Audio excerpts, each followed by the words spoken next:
మనసును అధోగతి పాలు చేసే వ్యర్థ విషయాల వైపు మనం మన మనసును వెళ్ళకూడదు.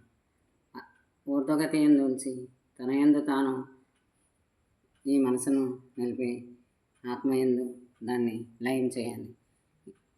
తర్వాత మనం ఇప్పుడు ఈ స్థితి యందు మనసుని ఆకట్టి తన యందు తాను ఉంచగలిగిన స్థితిని పొందాలి. ఎప్పుడైతే ఊర్ధ్వగతిలో తాను అయిందో అదే మోక్షానికి దారి.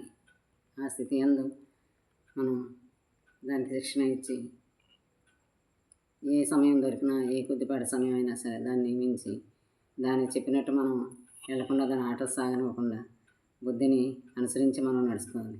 ఎప్పుడైతే మన యందు ఇలాంటి మార్పు ఇలాంటి అవకాశం బుద్ధికి అవకాశం ఇచ్చి మనసుని నియమించుకున్నామో అప్పుడు మనకి నెమ్మదిగా మోక్షం వైపు మన ఊర్ధ్వగతి వైపు మన ప్రయాణం ఉంటుంది. ఊర్ధ్వగతి అంటే పై స్థితి, దేవుడు అక్కడే దైవం ఉండే స్థితి చోటు.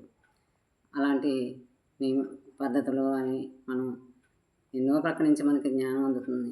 విని ఆచరించి అసలు ఈ గతి అంటే ఏంటి, అధోగతి అంటే ఏంటి, ఊర్ధ్వగతి ఏంటి అని విచారణ చేసి విచారణ వల్ల ఈ బుద్ధి చెప్పినట్టు విని మనం ఈ స్థాయిని మనం మంచి స్థితిని విచారణతో ఈ మనసును నియంత్రించడం కాదు, నిగ్రహించి బుద్ధి చెప్పినట్టుగా మన స్థానమైనటువంటి ఆత్మస్థానంలో మనం లయమై తనలో తానే తన్మయమై మంచి స్థితిని మనం పొందాలి. రోజు కొంచెం ఈ జ్ఞానం వైపు తెలుసుకుంటాం.